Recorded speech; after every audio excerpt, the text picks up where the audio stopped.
Welcome to Martha Family Secret Stories. Be grateful you can even sit here. That is what my mother said at Christmas dinner.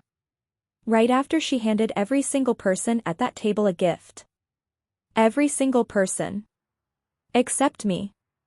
And then my uncle leaned back in his chair with that grin he always wore and said, "Be glad we still remember your name." 14 people laughed. I was the 15th. I was not laughing. I looked at the empty space in front of me. The only spot on that entire table with no wrapping paper, no ribbon, no card. Not even a candy cane. Just a bare stretch of tablecloth where something should have been. And something inside me clicked. Not rage. Something quieter. Something final. I smiled. And I said 3 words. Good to know. 2 weeks later, every single one of those 14 people was standing at my apartment door. Some crying. Some screaming. Some begging. Because the thing about being invisible is that nobody notices what you carry until the day you decide to put it down. What they did not know was that every gift under that tree, every bill keeping the roof over their heads, every dollar that made their comfortable life possible had my name on it. And I was done pretending it didn't. Please subscribe and like this video and listen to my story till the end and let me know which city you are listening from. That way I can see how far my story has traveled. Because if you have ever been the person who gives everything and gets a folding chair in return, this story is yours too. My name is Adrianna Mercer. I am 27 years old. And this is the story of how I stopped paying for a family that forgot I existed. Let me take you back to Christmas Eve. The night everything changed. I pulled into my mother's driveway at a little past 10 in the evening. The house was already glowing. String lights along the gutters, a wreath on the front door, candles in every window. You would think it was a magazine shoot. You would never guess that every penny keeping those lights on came directly out of my checking account. I grabbed the dish from the passenger seat. Mac and cheese, baked from scratch, because my mother had texted me 3 days earlier, not Merry Christmas, not can't wait to see you, just, bring mac and cheese. The big pan. So I did. Like I always did. When I walked through the front door, 14 family members were already scattered across the living room. Cousins on the couch, Uncle Dennis in the recliner with a beer, Aunt Carol refilling the punch bowl, and my younger sister Kayla standing next to the Christmas tree, phone out, taking a selfie with our mother. Nobody looked up. I stood in the doorway holding a 9-pound casserole dish and waited for anyone, to say hello. 3 seconds. 5. 8. My mother finally glanced over Kayla's shoulder. "You're late. Put the dish in the kitchen." No hug. No Merry Christmas. No thank you for driving 40 minutes after a 12-hour night shift. I walked through the living room past my cousin Derek, who didn't move his feet off the ottoman. Past Uncle Dennis, who raised his beer but not his eyes. Past the Christmas tree where a pyramid of beautifully wrapped gifts sat waiting. In the kitchen I set the dish on the counter and looked through the doorway at the dining table. 14 place settings. Real plates, cloth napkins, the good glasses. And at the far end, squeezed between the wall and the kitchen doorway, a metal folding chair. I didn't have to ask who it was for. The sound of wrapping paper crinkling under the tree drifted through the house and I remember thinking, this feels like every Christmas. I just never let myself say it out loud before. Dinner was loud and warm for everyone else. I sat on the folding chair, the one that wobbled every time I reached for the bread basket, and I smiled and passed dishes and refilled my mother's water glass twice without being asked. Because that was what I did. That was what I had always done. After the plates were cleared, by me, obviously, my mother stood and walked to the Christmas tree. The room got electric with anticipation. This was the moment. Beverly Mercer's annual gift ceremony. She picked up the first box. For my beautiful Kayla. A soft gasp from my sister as she tore the paper. Wireless earbuds, the newest model. I knew the exact price because I had seen them in my mother's online shopping cart 3 weeks ago on the account linked to my debit card. For my cousin Derek, a designer puffer jacket. He held it up like a trophy. For cousin Rachel, a gift card and a candle set. For Aunt Carol, a cashmere scarf. For Uncle Dennis, a watch. On and on she went. 13 gifts. 13 warm words, 13 hugs, 13 little performances of generosity. Nothing in front of me. Not a card. Not a candy cane. Not even my name. My mother sat back down and smoothed her napkin on her lap like the show was finished. And I heard my own voice before I realized I was speaking. Quiet. Almost a whisper. Mom, did I? She cut me off mid-sentence, eyes still on the table. Be grateful you can sit here. The room went silent for exactly half a second. Then Uncle Dennis filled it. Be glad we still remember your name, he said, leaning back with that grin. The one he always wore right before he got a laugh at someone else's expense. And the room gave it to him. 14 people. Laughing. Not the sharp, cruel kind. Worse, the easy, comfortable kind. The kind that says this is normal, this is how it has always been, this is funny because it is true. Kayla looked down at her phone. She did not laugh. But she did not say anything either. I sat on that folding chair and felt something I can only describe as heat. Not in my face. Not embarrassment. In my chest, behind my ribs. Like a pilot light that had been flickering for years and had just found fuel. My hands were cold. My jaw was tight. And for the first time in 27 years, I did not scramble to laugh along. I did not say, oh stop, you guys are terrible. I did not reach for any of the little scripts I had memorized over a lifetime of making everyone comfortable with treating me like furniture. I looked at my mother. She was already talking to Carol about New Year's plans. I looked at Uncle Dennis. He was pulling the tag off his new jacket. I looked at the empty space in front of me. And I made a decision so quiet that nobody in that room noticed it happening. I picked up my water glass, took a sip, and set it down. Good to know. That was all. 3 words. Calm. Almost friendly. Nobody reacted. Nobody asked what I meant. Of course they didn't. I didn't make scenes. I showed up. I brought the mac and cheese. I cleaned up. And I left. 2 weeks later, they would find out exactly what good to know had meant. I stood up, folded the metal chair, and leaned it against the wall. Nobody noticed that either. I grabbed my coat from the armchair, pulled it on. Merry Christmas, everyone. A few people mumbled something. One cousin waved without looking. Kayla was already showing her new earbuds to Rachel. But then from the corner of the room I heard a small voice come through the tablet propped on the bookshelf. My grandmother, Frances Harmon, 78 years old, watching the whole party from her room at the assisted living facility 30 miles away. Merry Christmas, sweetheart. Her hand waved at the camera, a little unsteady. Drive safe, my love. Something cracked behind my ribs when she said that. Not because it was sad. Because it was the only genuine thing anyone had said to me all night. Thanks, Grandma. Love you. I walked out the front door. I did not look back. The drive home took 40 minutes. I did not turn on the radio. I did not call anyone. I drove through the dark past houses strung with lights, past families laughing in lit windows, and I tried to name what I was feeling. It was not sadness. I had been sad before. This was something colder. Clearer. I parked outside my studio apartment and sat in the car with the engine off. On the passenger seat was one Christmas card from my coworker Nina. You are not too much. They are just not enough. Merry Christmas. N. I picked up my phone and opened my banking app. Scrolled through the year. Every transfer, every urgent request, every first of the month payment. 12 months. $14,400 sent to Beverly Mercer. I stared at that number in the glow of my phone. $14,400. And be grateful you can sit here. I did not cry. For the first time in a long time, I did not cry. And that scared me more than anything.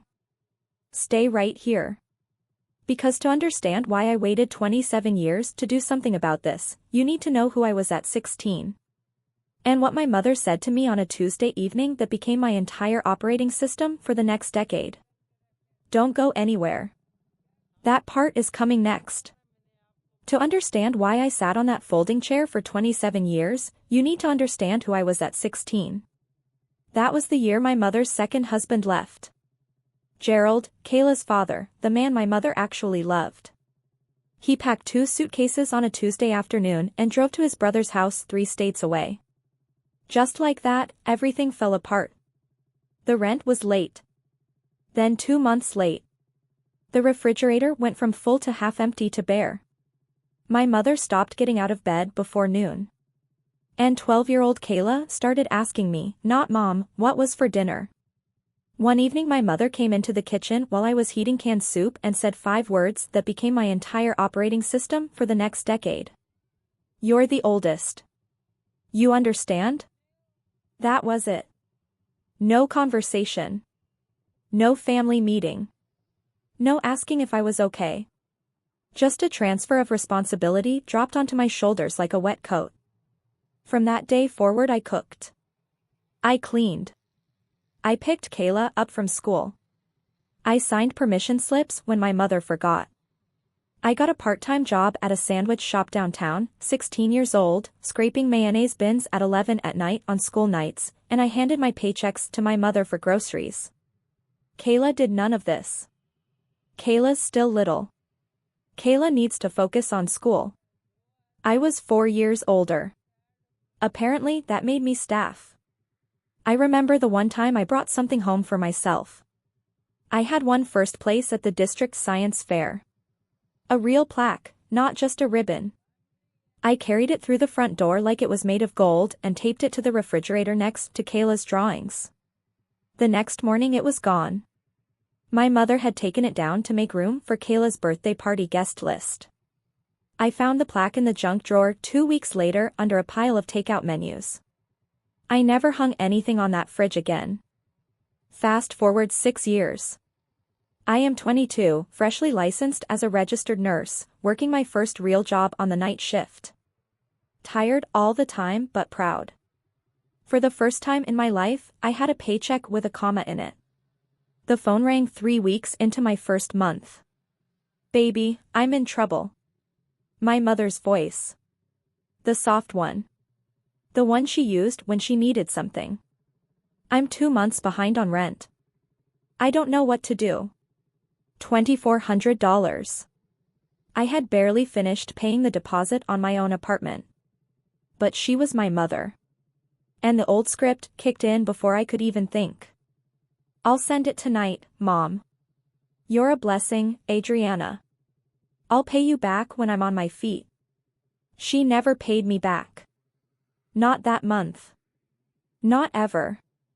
What she did instead was find a new emergency every 30 days. The electric bill was overdue. Kayla needed a laptop for school. Uncle Dennis's car broke down, because Dennis lived with my mother now, apparently, and his problems were her problems, which meant his problems were mine. The requests stopped being requests. They became expectations. My phone would buzz on the first of every month like an alarm. And my mother's tone shifted from grateful to administrative. Send it before Friday. No please. No thank you. Just a deadline. I told myself this was what family did. I told myself I was lucky to be in a position to help. I told myself a lot of things at 3 in the morning between patient rounds while my bank balance dipped and my savings account stayed at exactly 0. Thanksgiving, the year before the Christmas that changed everything. My mother decided to host a big dinner. The whole family. She called me 2 weeks in advance. I need $800 for groceries and decorations. This is important, Adrianna. The family hasn't been together in 2 years. I sent it. $800. More than a week's take-home pay. I figured at least I would be part of something. At least there would be a moment where she looked at me across the table and I could see something that felt like recognition. The table was beautiful. Turkey, glazed ham, 3 kinds of pie, real centerpieces with candles and little gourds. My mother had outdone herself, or so everyone believed. After the meal she stood up and tapped her glass with a fork. I just want to say something. Her voice cracked with practiced emotion. Being a single mother has been the hardest thing I have ever done. But looking at this table, at all of you, I know I did something right. I did this all by myself and I am proud of that. The room erupted. Applause. Aunt Carol wiped her eyes. Beverly, you're amazing. I don't know how you do it. My mother pressed a hand to her chest and mouthed thank you. I sat at the end of the table and felt every word land like a brick against my ribs. She did this all by herself. I looked at the turkey. My money. The centerpieces. My money. The house we were sitting in, my lease, my name on the dotted line, my money. And then Uncle Dennis leaned across the table and said to me, grinning, you should learn from your mother, Adrianna. She never complains. I picked up my fork, stabbed a piece of pie, and smiled so hard my jaw ached. 6 months before Christmas. July. The hottest week of the year. And the one time, the only time, I tried to say something. I had been up for 20 hours. Double shift. My feet were swollen. When I got home I sat on the edge of my bed and opened my banking app and for one reckless moment I let myself feel what I had been burying. I called my mother. Mom, I need to talk to you about the money. I think I need to cut back a little. I'm trying to save for. She cut me off like I had said something obscene. So you're going to let your mother be homeless after everything I sacrificed? Phase 2 came immediately after. The tears. I could hear them activate on the other end of the line like someone had flipped a switch. I gave up my life for you girls. I put food on the table when your father walked away. And this is what I get? I tried one more time. Mom, I'm not saying I'll stop completely. I just. Phase 3. The weapon she knew I could not block. Fine. Her voice went flat as ice. I'll tell the family. I'll tell them you refused to help your own mother. Let them all see what kind of daughter you are. And there it was. The thing I had feared more than an empty bank account. The family verdict. The label.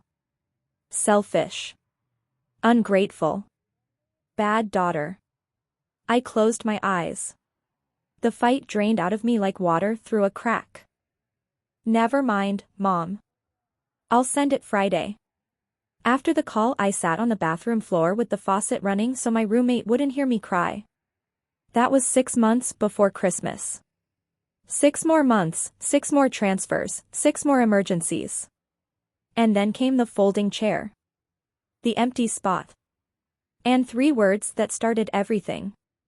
Now I need you to stay with me.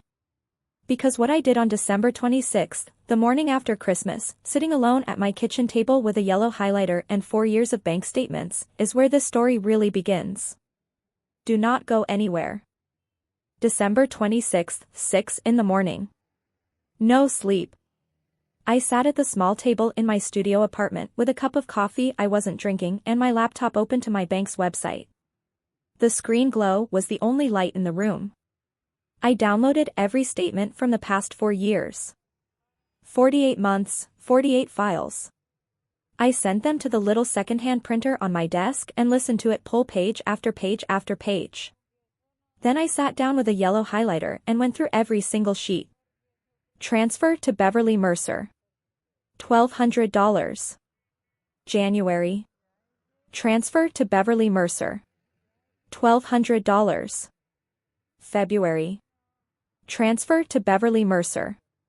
$1,200. March. Page after page, yellow line after yellow line. Some months had extra. The emergencies.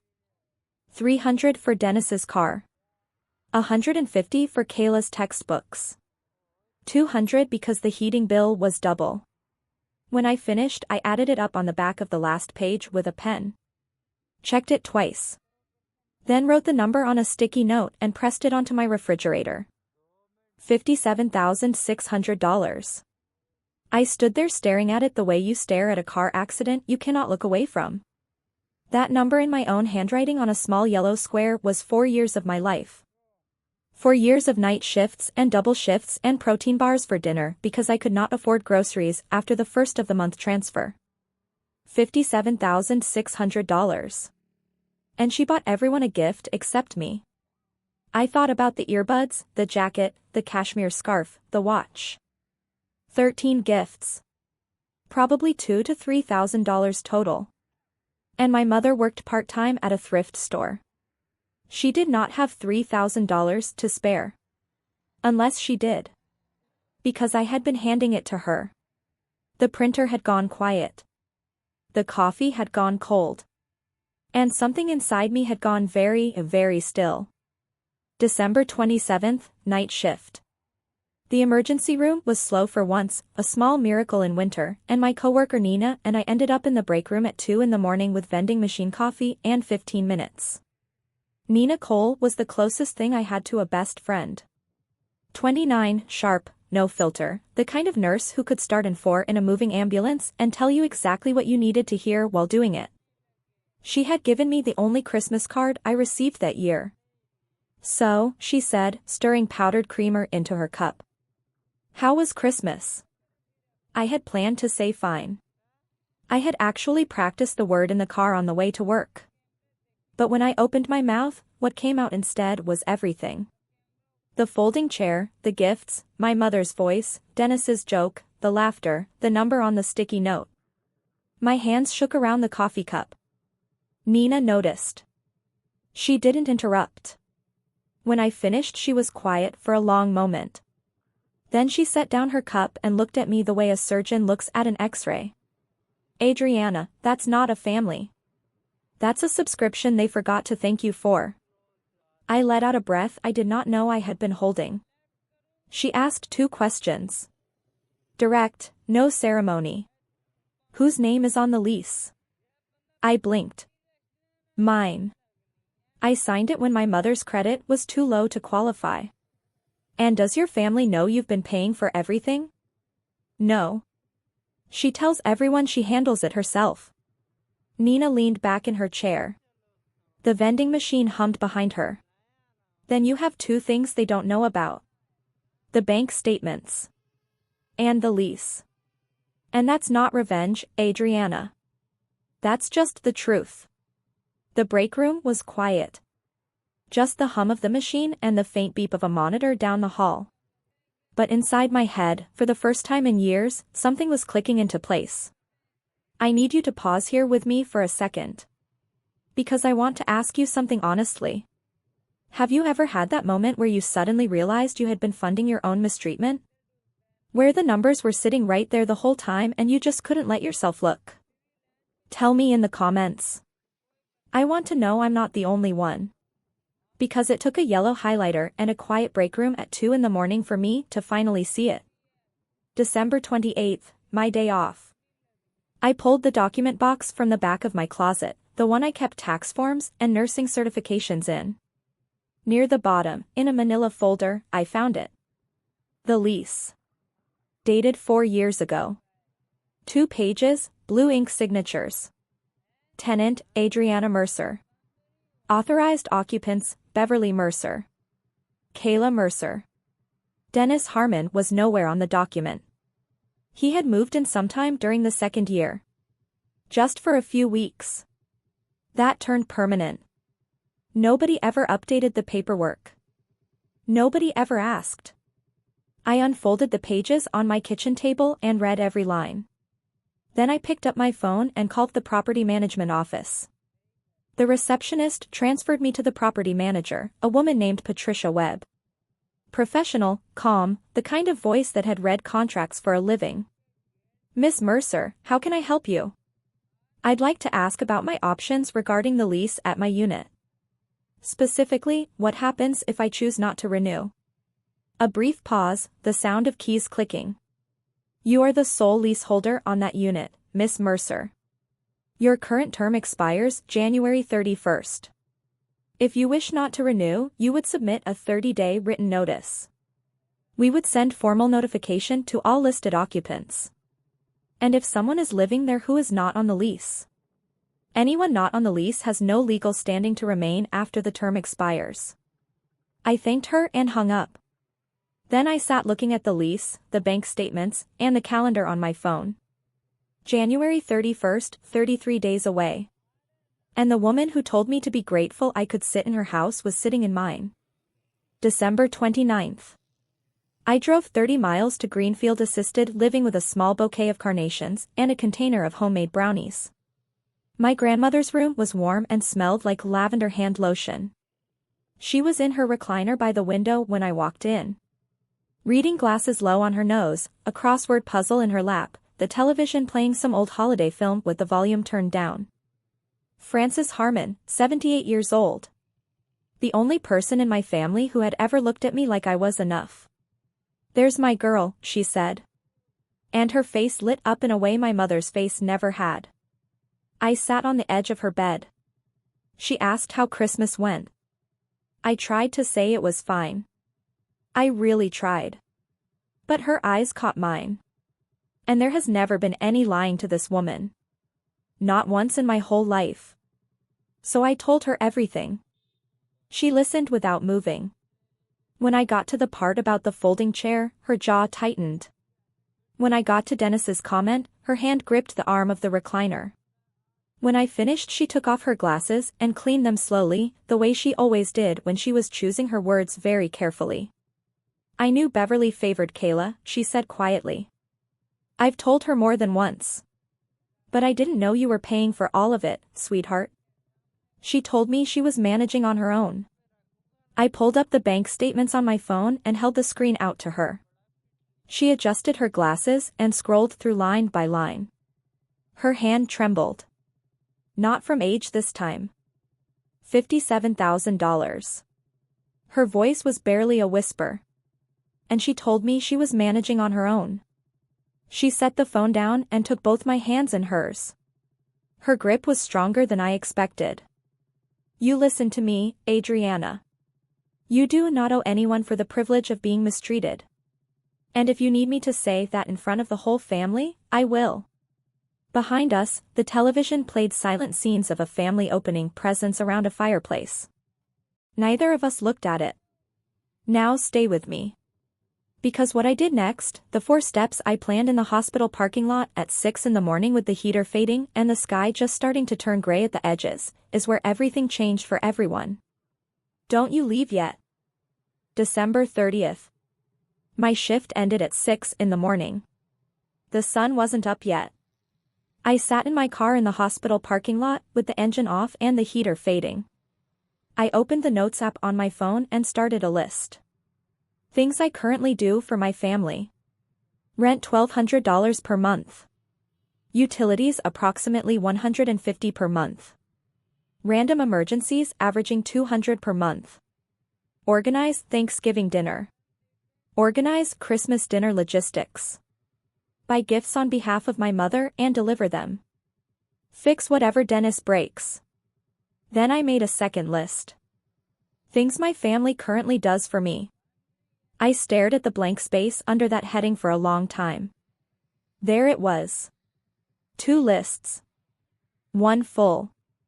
One empty. 4 years of evidence distilled into the length of a phone screen. I did not hate my mother. I want to be clear about that. Even then, sitting in that cold car with my breath fogging the window, I did not hate her. I hated what I had become in her story. The invisible engine that kept the lights on so she could stand in the glow and take all the credit. But I could not pay $1,200 a month to sit on a folding chair anymore. I could not fund a performance I was not even cast in. The plan was 4 steps. Stop sending money starting January 1st. Do not renew the lease.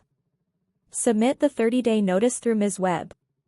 Send the bank statements to Kayla, and not to punish her, but because she deserved to know where her life had actually been coming from. And the last step, the hardest one, do nothing else. Do not argue. Do not explain. Do not chase anyone. Just let the truth and the consequences arrive on their own schedule. I typed one more line at the bottom of the note. If they ask why, tell the truth. But do not knock on anyone's door. I put the phone down and started the car. The sky was turning gray at the edges. It felt like the first morning of something. January 1st. New Year's Day. For 4 years, this had been the day I opened the payment app and sent the first transfer of the month. By now it was pure muscle memory. Wake up. Coffee. Send $1,200 to Beverly Mercer. Go about the day like it was normal. This time I opened the app. Stared at the screen for 10 seconds. And closed it. No transfer. No explanation. No warning. At 9 in the morning I drove to the property management office. Ms. Webb was there. Navy blazer, reading glasses on a chain, a desk so organized it made my nursing station look chaotic. I sat across from her and slid the form across the desk. I'd like to submit my 30-day notice of non-renewal. She read it over, checked my identification, pulled up the account. This will be effective January 31st. We'll send certified notice to the unit within 5 days, informing all occupants. Do I need to provide a reason? She looked up from the screen. No, Miss Mercer. It's your lease. You don't need a reason. I signed the form. She handed me a copy. I folded it and put it in the folder that now held 4 years of bank statements, the original lease, and the notice. 4 years of my life pressed flat between manila cardboard. When I got back to my car I sat for a moment with the folder on my lap. I expected to feel relief, or fear, or guilt. What I actually felt was strange. Like taking off shoes that had been 2 sizes too small for 4 years and discovering your feet were a shape you did not recognize anymore. The certified letter would arrive at my mother's door on January 5th. 5 days. A very quiet bomb with a very official return address. January 2nd. This was the part one almost didn't do. Kayla was 23. She was finishing her last year of college. The degree my mother claimed to be funding through years of savings and sacrifice. The degree that was actually funded by the financial cushion I had provided every single month. Kayla didn't know that. And part of me wanted to keep it that way because knowing would hurt her. And despite everything, I still didn't want my sister to hurt. But she deserved the truth. Not my version. Not my mother's version. The documented, line-by-line, no-spin truth. I opened my email. Subject line, something you should know. I attached all 48 pages of bank statements, highlights and all. Then I typed the shortest email of my life. I'm not asking for anything. I just think you deserve to see where the money came from. Love, A. I hit send. The whoosh from the email app filled my apartment for half a second and then silence. Heavy, permanent silence. I put the phone face down on the counter. 2 hours. Nothing. 4 hours. Nothing.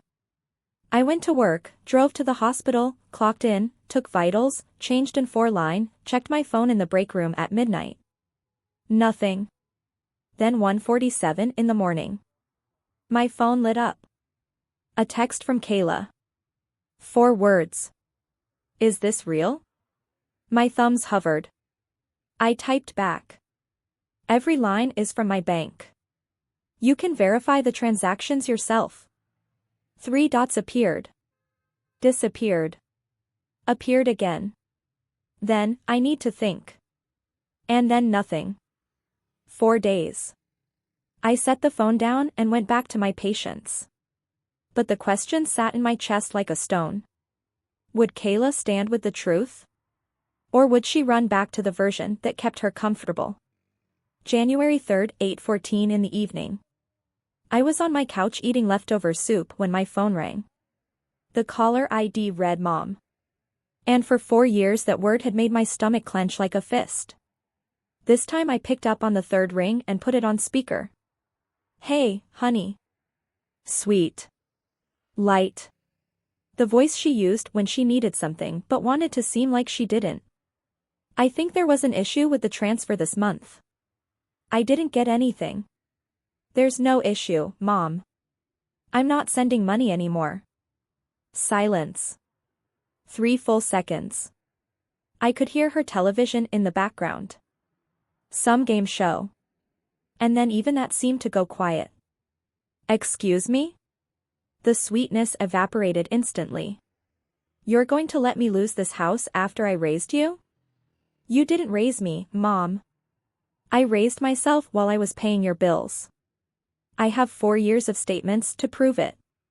A sharp breath. Then the pivot I had heard 100 times. Gears shifting. A new angle loading. What statements? You're being dramatic. You helped a little here and there. That's just what family does. $57,000 in 4 years is not a little here and there. We both know that. Another silence. Shorter this time. I could almost hear her running through the playbook. Looking for the tool that had always worked before. And then she found it. Fine. Cold. Flat. I'll tell everyone what you're doing. I'll make sure they all know exactly what kind of daughter you are. And there it was. The threat that had kept me obedient since I was 16. The family verdict. The public shame. Except this time I had an answer. Go ahead, Mom. I'll send them all the bank statements. The line went dead. No, goodbye. Just the abrupt click of a call ended by someone who, for the first time in 4 years, did not have a script for what had just happened. January 4th. The group chat exploded at 9 in the morning. I was getting ready for my shift when my phone started pinging. Rapid fire. The kind of notification storm that makes the phone buzz itself across the counter. My mother had sent the first message at 8:47. I'm heartbroken. Adrianna told me she's cutting me off financially. I don't know what I did wrong. I've always tried to be a good mother. Then the flood. Aunt Carol at 8:49, Adrianna, how could you do this to your mother? She's done everything for you girls. Cousin Rachel at 8:52, that's so sad, Beverly. You don't deserve this. Derek at 8:55, that's cold. She's your mom. Uncle Dennis at 9:01, I always knew she was selfish. Apple doesn't fall far from the tree. That last one landed like a slap. Apple doesn't fall far from the tree. He was referencing my father, the man who left before I was born. The wound my mother had spent 27 years making sure never healed. 23 messages in 2 hours. 23 people who had never once asked how I was doing. Never once questioned where Beverly's money came from. Never once noticed the folding chair. All suddenly experts on what kind of daughter I should be. Not one of them asked for my side. I did not reply. I did not type a single word. What I did was screenshot every message and save them to a folder. Because the truth was coming. It just wasn't coming today. Don't go anywhere. Because what happened on January 9th, the mistake my mother made that she could not take back, and what my grandmother said when she found out who was really on the phone, that is the part this entire story has been building toward. Stay right here. You are going to want to see this. January 5th. The certified letter from the property management office arrived at my mother's door. I know the exact moment she opened it because my phone rang at 4:22 in the afternoon. And the voice on the other end was something I had never heard before from Beverly Mercer. Panic. What is this? She was breathing like she had been running. You're taking the house? Your own mother? I'm not taking anything, Mom. I'm not renewing my lease. The one I signed because your credit was too low to qualify. The one I've been paying for 4 years. This is my home. No, Mom. It's my lease. It always was. I could hear paper rustling. The notice being turned over and over in her hands, as if reading it again would change the words on the page. You can't do this. Her voice cracked. Not with grief. With the sound of something she had always controlled slipping out of her grip. You have 26 days, Mom. That's what the notice says. I'm calling a lawyer. Go ahead. They'll tell you exactly what Ms. Webb told me. She started crying then. Full, shaking sobs. And for one terrible second the old instinct kicked in. The 16-year-old inside me lunged for the phone, ready to say never mind, I'll fix it, I'm sorry. But I held still. Because I had heard these tears before. At every emergency, every single time. They always came with a price tag attached. These were not tears of remorse. These were the tears of a woman who had just realized the ATM had a limit. The call ended. I set the phone down. My hands were steady. January 6th, 7 in the morning. A number I recognized but had never seen call me. Uncle Dennis. In all 4 years of living rent-free in a house I paid for, Dennis Harmon had never once dialed my number. Not on my birthday. Not when I graduated. Not on any of the holidays where he sat across from me eating food I had funded. But today he found it. Listen here. No hello. No hey. Just Dennis, full volume, like he was yelling across a crowded room. I don't know what game you're playing, but you need to fix this right now. Uncle Dennis, your name isn't on the lease. It never was. You weren't even supposed to be living there. Silence. The kind of silence that sounds like someone walking headfirst into a wall they didn't see coming. What does that mean? It means when the lease ends, you need to find somewhere to go. Same as Mom. The bluster drained out of his voice like water out of a tub. What replaced it was something small, almost whiny. A tone I had never once heard from the man who loved making rooms laugh at my expense. I'm almost 50. Where am I supposed to go? You're going to throw your uncle out on the street? I let that hang in the air for one full beat. 6 days ago, you couldn't remember my name. Now you know my phone number. Dead air. Then a click. He hung up without another word. I put the phone down and poured a glass of water. Set it on the counter next to the sticky note that still read $57,600. Dennis wasn't laughing anymore. And for once, neither was anyone else. January 9th. The mistake my mother did not know she was making. With the rest of the family firmly behind her, Beverly did what any desperate person does when the battle seems to be going well. She went for the one voice she believed would end it. She called Grandma Frances. I know exactly what happened because my grandmother told me afterward, word for word, in the quiet precise way she tells everything. Beverly called crying. Mama, Adrianna is throwing me out on the street. I've sacrificed everything for that girl and she's treating me like garbage. Grandma Frances let her finish. Didn't make a sound. Then she asked one question. Beverly, who pays the rent on that house? A beat of confusion. I do.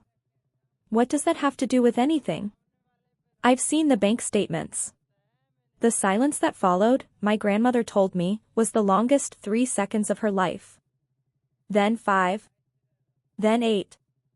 What statements? The ones that show Adrianna has been paying $1,200 every month for 4 years. Is that true, Beverly? Nothing. No answer. No denial. No tears. Just dead air and the sound of my mother breathing. Your silence is all the answer I need. And then, like a switch flipping, my mother's voice came back. Loud, sharp, desperate. She's lying, Mama. She manipulated those documents. You don't understand what she... And my grandmother, 78 years old, sitting in her recliner in a room that smelled like lavender, said the sentence that ended the conversation. I raised you better than this. But apparently not well enough. Click. For the first time in Beverly Mercer's life, the highest authority in the family had chosen a side. And it was not hers. January 10th, Sunday. 9 in the morning. I had just come off a 12-hour shift. My uniform was in the hamper, my hair still damp from the shower, and I was standing barefoot in my kitchen pouring coffee into my one good mug when I heard it. Not knocking. Pounding.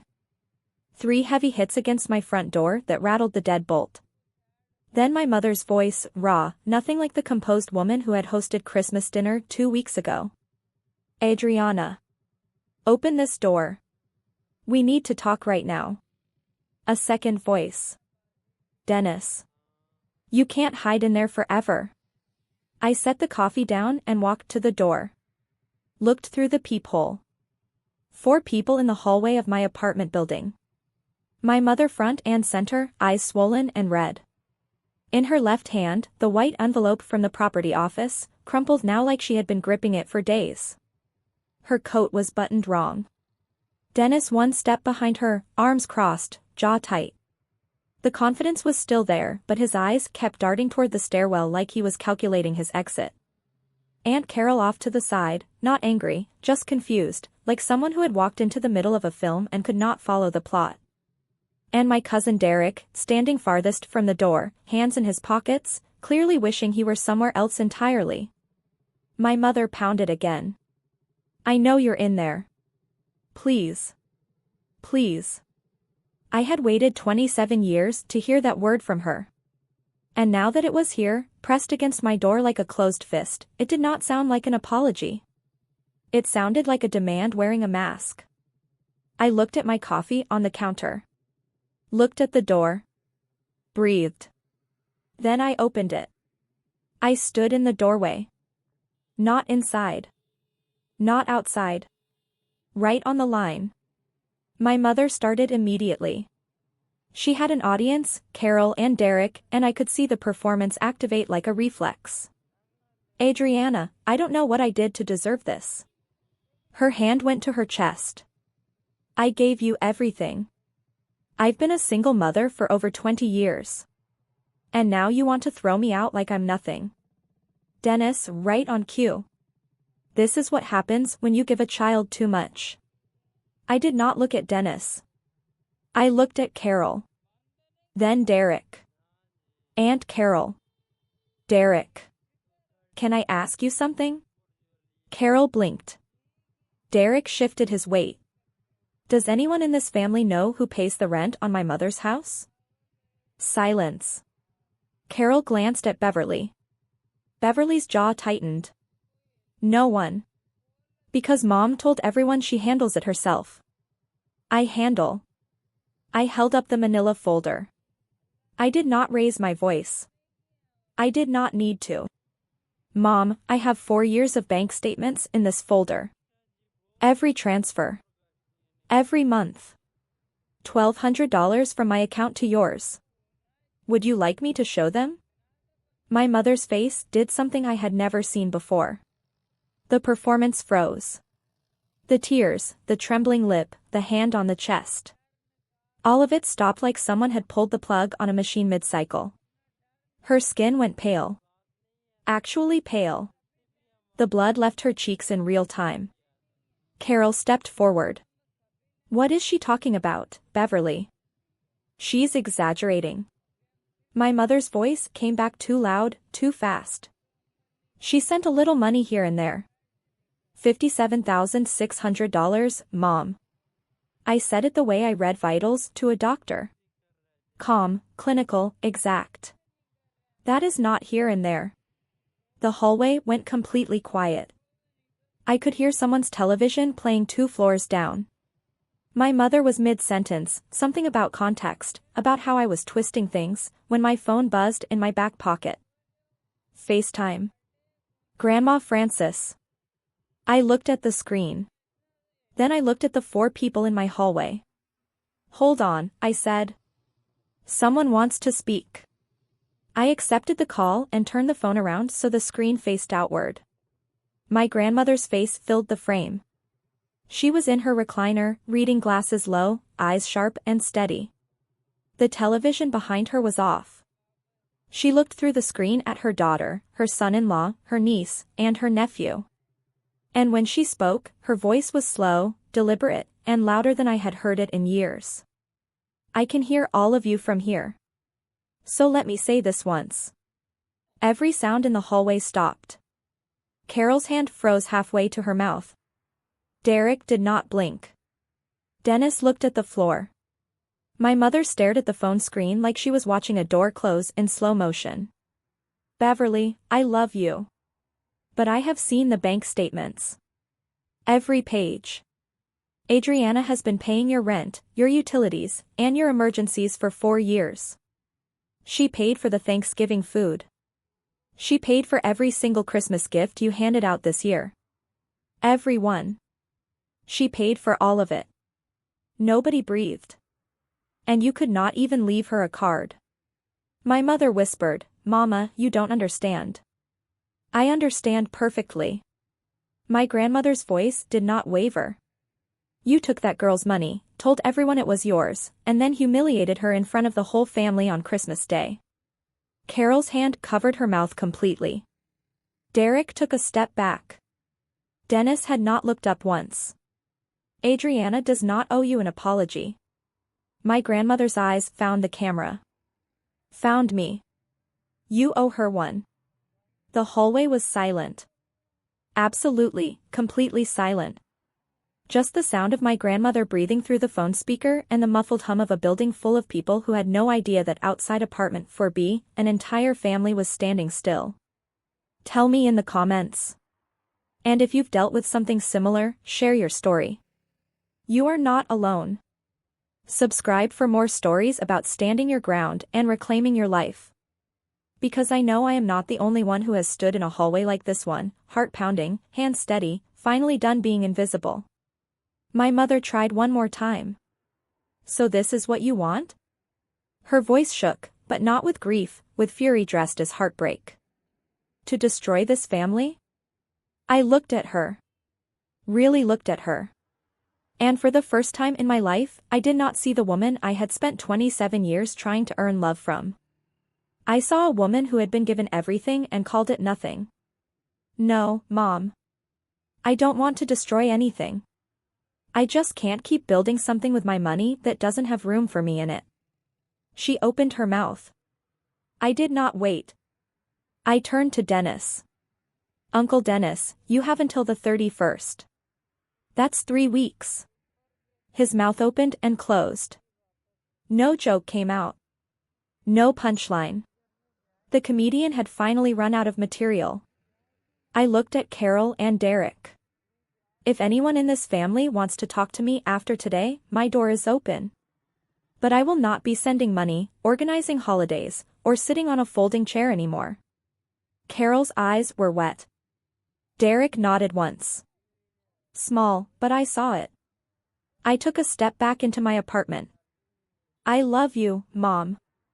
But I love myself enough to stop paying for a seat at a table that was never set for me. And I closed the door. Not a slam. Not a dramatic crash. Just a quiet, steady click. The sound of a lock engaging for the first time in 4 years. Through the door I heard nothing for a long moment. Then footsteps. Shuffling. Someone crying softly. Then the stairwell door opened and closed. The hallway was empty. I stood with my back against the door, both hands flat against the wood, and breathed. It was over. And I was still standing. January 31st. The lease expired. I was not there when they moved out. I did not need to be. Ms. Webb confirmed by email that the unit was vacated on time and the keys had been returned to the office. Professional. Clean. Final. My mother moved in with Aunt Carol. But Carol, who had now seen the bank statements and watched my grandmother dismantle Beverly's story in real time, was no longer the sympathetic presence my mother had counted on. You can stay, Carol told her, according to Kayla. But you're paying your share. I'm not running a charity. Beverly Mercer, who had not paid rent in 4 years, was now splitting utilities with a woman who used to worship her. The dynamic had shifted. It was not shifting back. Dennis ended up on a friend's couch across town. No recliner. No beer fridge. No holiday table where he could sit in a paid-for house and make jokes about the person paying for it. Mid-February, a Tuesday. My phone rang during my lunch break. Kayla. Hey, she said. And then, before I could ask how she was, I got a part-time job at the campus bookstore. It's not much, like $11 an hour. But I'm paying for my own textbooks this semester. I sat in the break room, phone to my ear, and smiled. The kind of smile that sneaks up on you before you can stop it. That's really good, Kay. It's embarrassing, honestly. I'm 23 and just now buying my own books. It's not embarrassing. It's a start. She was quiet for a second. Then, I'm sorry I never stood up for you, Adrianna.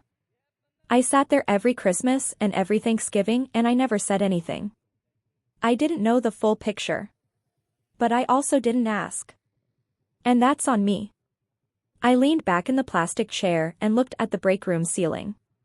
You were a kid, Kayla. I'm not a kid anymore. And I don't want to be someone who benefits from another person's silence. That sentence. I cannot explain what it did to me. It was the first time in my life someone in my family acknowledged what I had lost without me having to prove it with a spreadsheet. We talked for over an hour. Normal things. Sister things. The kind of conversation we had never been allowed to have because there was always a performance to maintain and a mother in the middle directing traffic. Can we have dinner next week? She asked. Just the two of us? I'd really like that. When I hung up, Nina was standing in the break room doorway with 2 coffees, grinning. That sounded different, she said. Late February. I was folding laundry when my phone rang. Mom. I stood there for 3 rings. A pillowcase in one hand. Deciding. I answered. Her voice was different. Tired. Stripped of its usual polish. Adrianna, I've been thinking. Maybe I wasn't entirely fair to you. At Christmas. I held the phone and waited. The laundry sat warm in the basket. I just want us to be a family again. I miss you. I miss the way things were. The way things were. The version where I paid and she performed and nobody asked questions. There it was, tucked inside the apology like a hook inside bait. Can you help me with just the deposit on a new place? Just this once and we can start fresh. Mom, I hear you. And I do want a real relationship with you. But it cannot start with another check. Silence. So that's a no. That's a boundary. More silence. The kind that fills up with everything either person is saying. Then quietly, you've changed. Yes, I said. I have. The call ended. No drama. No door slam. Just 2 women on either side of a line that one of them had finally drawn. I set the phone down and finished folding the pillowcase. Put it in the closet. Made the bed. It was not a victory. It was not a punishment. It was just the truth spoken out loud, without apology. And for the first time in 27 years, that was enough. March. My studio apartment is 400 square feet. One window that faces east, so the morning light comes in early and lands on the kitchen counter where I drink my coffee before my shift. The refrigerator has 3 things on it. Nina's Christmas card, still taped to the top corner. A photo of me and Kayla from dinner last week at a Thai place near her campus. Both of us laughing at something I can no longer remember, but I remember the feeling completely. And my bank statement from February. The first month in 4 years where I saved $1,200 instead of sending it away. Grandma Frances calls me every Sunday. Just us. No Beverly in the middle. Last week she told me she was proud of me and I had to pull over on the side of the road because I could not see through the tears. The good kind this time. The real kind. Dennis has not called. I do not expect him to. Kayla texts me almost every day now. She sent me a photo yesterday of her first paycheck stub from the bookstore. She had circled the total in red pen and written underneath it, "My money, my name." I taped it to the refrigerator.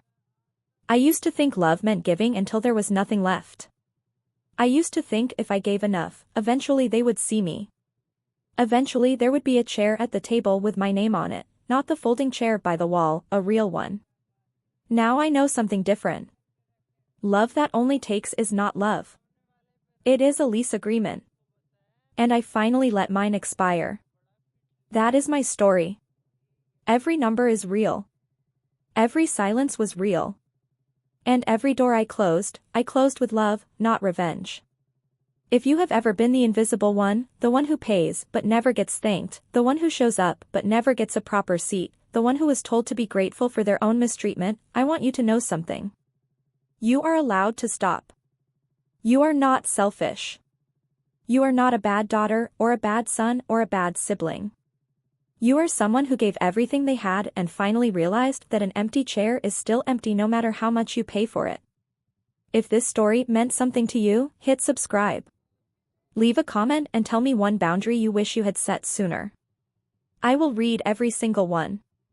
And share this with someone who needs to hear that leaving an arrangement that only takes from you is not betrayal. It is survival. See you in the next one.